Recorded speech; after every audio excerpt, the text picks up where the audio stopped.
Avant de commencer cette vidéo, n'oubliez pas de vous abonner et de la partager. Pour s'abonner, il suffit de cliquer sur la cloche de notification ou le lien d'abonnement juste en dessous. Si vous avez donc des questions à poser, soyez donc libre de les poser dans l'espace commentaire. Bienvenue dans cette nouvelle vidéo. Nous allons voir comment utiliser le solver pour déterminer le montant à épargner pour sa retraite. Alors, supposons donc que vous épargnez pour votre retraite. Jusqu'à votre retraite, vous déposez tout simplement au début de chaque année une somme d'argent dans votre compte de retraite. Et pendant l'année, votre fonds de retraite est investi et reçoit un rendement d'un certain pourcentage. Pendant la retraite, donc, vous retirez de l'argent au début de chaque année et votre caisse retraite reçoit toujours un retour sur investissement. On va donc établir une relation, voilà, qui lie les contributions, les retraites et les rendements par une équation que j'ai entrée tout simplement au niveau de la feuille de calcul 2. Voilà, l'épargne retraite à la fin de l'année T plus 1, c'est-à-dire la dernière année, est tout simplement égale à l'épargne retraite à la fin de l'année T, c'est-à-dire le début, plus la cotisation de retraite au début de l'année T plus 1, moins l'année T plus 1 de retraite de la retraite. Ensuite, le tout multiplié par le retour sur investissement gagné au cours de l'année T plus 1. Donc, si vous ne comprenez pas cette équation, ce n'est pas grave. Lorsqu'on va l'appliquer dans cette feuille de calcul, je crois que ce serait beaucoup plus explicite. Donc, voilà, en quelque sorte, la relation. On a donc traduit cette équation qui lie donc la relation entre les contributions, les retraits et les rendements. Maintenant, on va donc utiliser cette équation, autant pour moi, pour déterminer combien la somme d'argent qu'une personne peut épargner pour sa retraite. Alors, voici par exemple un exemple qu'on a utilisé dans la feuille de calcul épargne-retraite. Vous planifiez par exemple votre retraite au début de cette année jusqu'au cours des 39 prochaines années. Alors, vous versez tout simplement de l'argent dans votre caisse retraite. Chaque année, vous prévoyez donc augmenter votre cotisation de retraite de 500 $. Donc, comme je l'ai dit, contribution de la première année à partir de la deuxième année, vous souhaitez donc augmenter, voilà, votre pension ou encore augmenter votre cotisation retraite de 500 $. On va l'entrer tout simplement par une formule. Et maintenant, lorsque vous prendriez, autant pour moi, votre retraite dans 40 ans, vous prévoyez donc retirer au début de chaque année 100 000 $ par année pendant 20 ans. Donc, c'est la raison pour laquelle, comme je l'ai dit, vous prévoyez par exemple au cours des 40 prochaines années, c'est-à-dire que vous allez épargner jusqu'à la 40e année et au cours de la 41e année qui se représente au niveau de la ligne 46. Donc, vous pouvez retirer donc le retrait. On retire 0 $ de l'année 1 jusqu'à l'année 40. À partir de l'année 41, vous retirez donc 100 000. Vous retirez donc 100 000 $ par an pendant 20 ans. Donc ici, à partir de l'année 41, vous retirez 100 000 $. L'année 42, vous retirez 100 000 $. Voilà. L'année 43, vous retirez 100 000 $ jusqu'à l'année 60. Donc pendant 20 ans, vous devez retirer tout simplement 100 000 $ par année. Vous faites donc des hypothèses sur les rendements sur votre portefeuille de placement de la retraite. Par exemple, au cours des 20 premières années sur votre investissement, les investissements gagneront uniquement 10% autant pour moi par an. Et pendant toutes les autres années, votre investissements gagneront 5% par an. Donc, cela est représenté ici. Ça, ce sont les hypothèses que vous avez. Maintenant, on suppose que toutes les contributions et tous les retraits ont lieu au début de l'année. Le compte tenu de ces hypothèses qu'on vient de citer plus haut, c'est-à-dire les hypothèses selon lesquelles, au cours des 20 premières années, donc ici, comme vous pouvez le constater, comme je l'ai dit, il y a des cellules qui ont été masquées, la ligne qui a été masquée. Voilà, si je vais afficher la ligne 9, ainsi de suite. Donc, vous voyez, la ligne 9, autant pour moi, est également à 10%. Donc, je peux tout simplement demander d'afficher jusqu'à la ligne 9 pour que vous voyez lorsque je parle des 20 premières années. Voilà. Donc, comme je l'ai dit, l'hypothèse est tout simplement que au cours des 20 premières années, c'est-à-dire de l'année 1, la ligne 6 à la ligne 25, donc au cours des 20 premières années, comme vous pouvez le constater, de l'année 1 à l'année 20, de votre investissement, les investissements gagneront 10%. Et pendant toutes les autres prochaines années, ils gagneront uniquement 5% de reste d'année. Voilà, de la ligne 26 à la ligne 65. Ils vont gagner uniquement 5%. Alors, je vais également masquer, je vais remasquer ces cellules-là. Alors, j'ai encore également masqué les lignes 9 à 43. Donc voilà, supposons maintenant donc, que toutes les contributions et tous les retraits ont lieu au début de l'année. Compte tenu de ces hypothèses, quelle est donc la plus petite quantité d'argent que vous pouvez cotiser cette année et qui a encore suffisamment pour effectuer vos retraits à la retraite? Alors, on peut donc, j'ai configuré dans cette feuille de calcul, on va donc les remplir, voilà, en utilisant effectivement également l'équation que j'ai décrite à l'entame de cette vidéo. Cette feuille de calcul suit simplement le solde de retrait au cours de ces 60 prochaines années. On a ici au niveau de l'année, au niveau de la ligne A, la colonne A, de l'année 1 à l'année 60. Voilà, chaque année, vous gagnez tout simplement un taux d'intérêt indiqué sur le solde de la retraite. On va donc commencer par saisir une valeur d'essai pour les paiements de l'année 1 dans la cellule C6. Donc, par exemple, une valeur d'essai pour les paiements, je peux entrer n'importe quelle valeur. Hein. Donc, par exemple, j'entre ici 1500, par exemple. Donc, là, ils sont déjà formatés en dollars. Donc, j'entre par exemple 1500, c'est une valeur d'essai.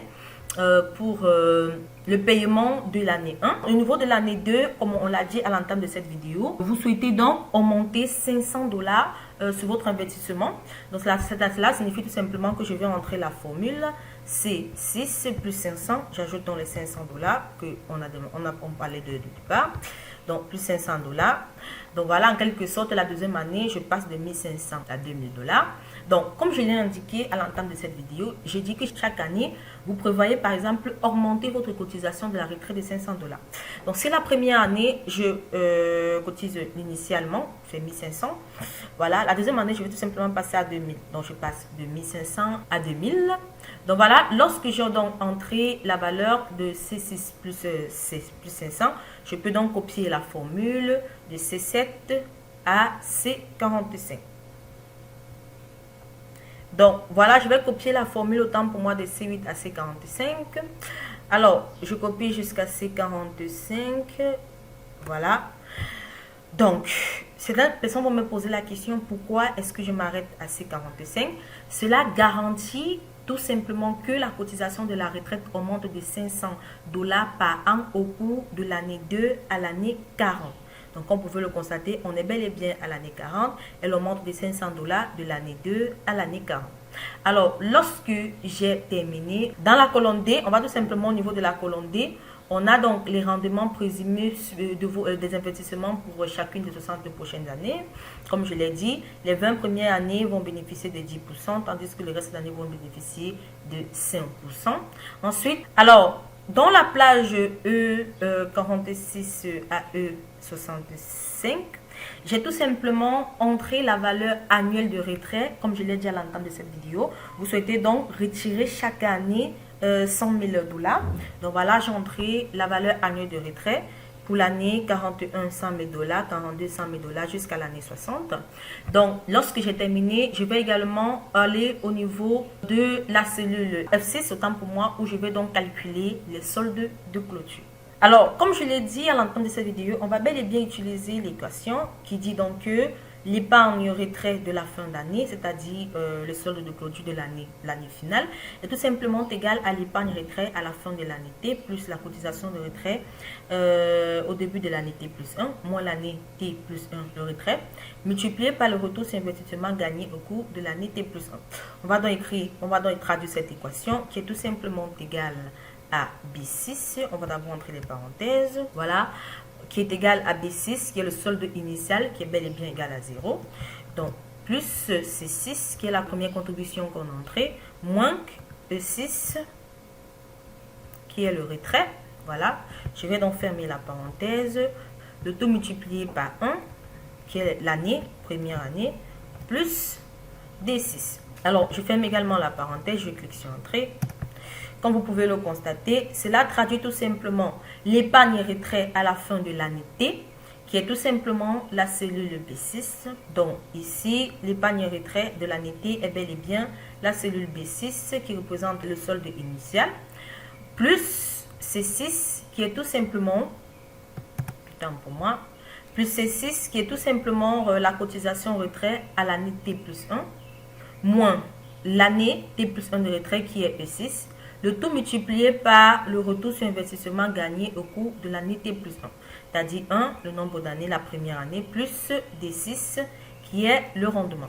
Donc, lorsque j'ai terminé, je peux donc copier la formule de la cellule F7 à la cellule F66. Voilà, j'ai tout simplement les soldes de clôture. Alors, après avoir donc utilisé cette équation pour calculer les soldes de clôture, on va également ici entrer donc les soldes initiaux. C'est-à-dire qu'au niveau, le solde initial est bel et bien à 0. Mais par contre, à partir de l'année 2, pour le solde initial, on va donc calculer les soldes de compte de retrait de fin d'année. Donc pour cela, dans la cellule B7, on va tout simplement entrer égal à F6. Autant pour moi, voilà. On clique sur Entrée. On va donc copier la formule de B8, autant pour moi à B65. Voilà, qui calcule donc le solde de départ pour les années 2 à l'année 60. Donc, lorsqu'on a terminé, bien sûr, le solde initial ici est tout simplement égal à 0. Donc, lorsqu'on a terminé, voilà en quelque sorte comment notre feuille de calcul devrait être constituée. Donc, on peut donc tout simplement utiliser dans le solver pour savoir la plus petite quantité d'argent qu'on pourrait épargner. Alors, on va donc aller dans la boîte de dialogue données pour utiliser le solver, bel et bien. Dans l'onglet données du ruban, dans le groupe analyse, on clique sur solver. On a la boîte de dialogue paramètres du solver. Dans cette boîte de dialogue, on souhaite donc minimiser les contributions à la première année, c'est-à-dire la cellule C6. Donc ici, l'objectif à obtenir, c'est la cellule C6 qu'on souhaite donc minimiser. Voilà, on va cliquer sur minimiser. Les cellules variables doivent effectivement être également la cellule C6. Pas B6, mais C6 autant pour moi. Alors, comme contrainte, donc comme je l'ai dit, la cellule variable est tout simplement également les contributions de l'année 1, qui est tout simplement la cellule C6. Qu'est-ce que j'ai fait? Non. Et également la cellule C6, je vais d'abord supprimer. Sélectionner C6, voilà. Donc, comme je l'ai dit, la cellule variable est tout simplement également la contribution de l'année 1, qui est la cellule C6. Ensuite, on va donc s'assurer de ne jamais manquer d'argent pendant votre retraite en ajoutant donc une contrainte. Donc, on va cliquer donc sur Ajouter pour ajouter la contrainte. Alors, on va donc sélectionner la plage F46, F46, voilà, jusqu'à F65 qui représente l'année 41 à l'année 60.